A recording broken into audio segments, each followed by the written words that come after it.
ఏపీలో అసెంబ్లీ ఎన్నికలు దగ్గర పడుతున్న వేళ అన్ని పార్టీలు తమ అభ్యర్థుల జాబితాను ప్రకటిస్తున్నాయి. ఇప్పటికే జనసేన తన అభ్యర్థుల మొదటి జాబితాను విడుదల చేసింది.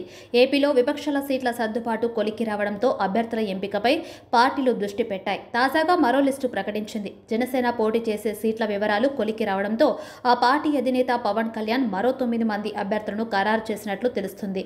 టీడీపీ, జనసేన, బీజేపీ మధ్య సీట్ల సర్దుబాటులో భాగంగా జనసేన పోటీ చేసే స్థానాల్లో అభ్యర్థుల ఎంపిక కొలిక్కి వస్తుంది. ఇప్పటికే 6 నియోజకవర్గాల్లో పోటీ చేసే అభ్యర్థులను పవన్ కళ్యాణ్ ప్రకటించారు. తాజాగా పచ్చమట్ల ధర్మరాజు, పంతం నానాజీ, బొలిశెట్టి శ్రీనివాస్, పులివర్తి రామాంజనేయులు, బొమ్మిడి నాయకర్, బత్తుల బాలరామకృష్ణ, కందుల దుర్గేష్లకు ఎన్నికల్లో ప్రచారం చేరుకునేందుకు అనుమతి ఇచ్చారు. బుధవారం మంగళగిరి పార్టీ కార్యాలయంలో అభ్యర్థులతో పవన్ కళ్యాణ్ సుదీర్ఘంగా చర్చలు జరిపారు. జనసేన తరపున విశాఖ జిల్లా పెందుర్తి నుంచి పంచకర్ల రమేష్, ఎలమంచిలి నుంచి సుందరపు విజయ్ కుమార్, విశాఖ దక్షిణం నుంచి వంశీకృష్ణ యాదవ్లను ప్రచారం చేసుకోవాలని పవన్ కళ్యాణ్ తాజాగా సూచించారు.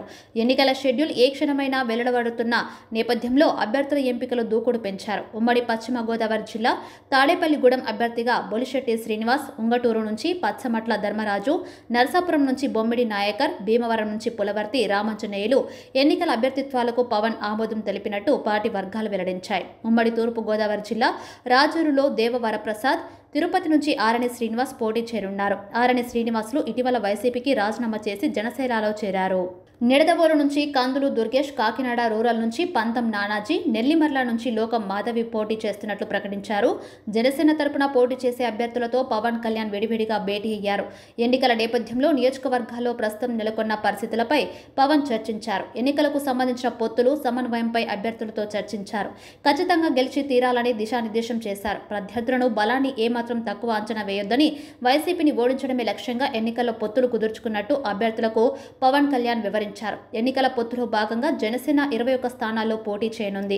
ఇప్పటికే 6 నియోజకవర్గాల్లో అభ్యర్థుల్ని ఆ పార్టీ ప్రకటించింది. బుధవారం మరో 9 మందికి సమాచారం అందించారు. వీటితో పాటు కాకినాడ జిల్లా పిఠాపురం, అంబేద్కర్ కోనసీమ జిల్లా అమలాపురం, రామచంద్రపురం, పార్వతీపురం, మన్యం జిల్లా పాలకొండ, కృష్ణా జిల్లా అవనిగడ్డ, అన్నమయ్య జిల్లా రైల్వే కోడూరు, ఏలూరు జిల్లా పోలవరం నియోజకవర్గాల్లో జనసేన పోటీ చేయనున్నట్టు ఆ పార్టీ వర్గాలు చెబుతున్నాయి. మరోవైపు తిరుపతి జిల్లాకు చెందిన గంట నరహరి బుధవారం పార్టీలో చేరారు. తిరుపతి లోక్సభ స్థానాన్ని నరహరి ఆశిస్తున్నారు. నరహరి అభ్యర్థిత్వానికి ఆరణి శ్రీనివాసులు కూడా సానుకూలంగా ఉన్నట్టు చెబుతున్నారు. అమలాపురం నుంచి శెట్టి బత్తుల రాంబాబు, తిరుపతి శ్రీనివాసరావు, మాదివాడ వెంకట కృష్ణంజనేయులు పోటీకి ప్రయత్నిస్తున్నారు. లోక్సభ స్థానాల్లో జనసేన, టీడీపీ 8 స్థానాల్లో పోటీ చేయాలని నిర్ణయించారు. తొలుత జనసేనకు 3 స్థానాలు ఇస్తున్నట్టు ప్రకటించారు. తాజాగా కాకినాడ, మచిలీపట్నం స్థానాలపై మాత్రమే స్పష్టత వచ్చింది. తిరుపతి విషయంలో స్పష్టత రావాల్సి ఉంది. తిరుపతిలో బీజేపీ కూడా పోటీకి ఆసక్తి వ్యక్తం చేస్తుంది. మాజీ ఐఏఎస్ అధికారి రత్నప్రభ కుమార్తె నిహారిక బీజేపీ తరపున టికెట్ కోసం ప్రయత్నిస్తూ ఉన్నారు.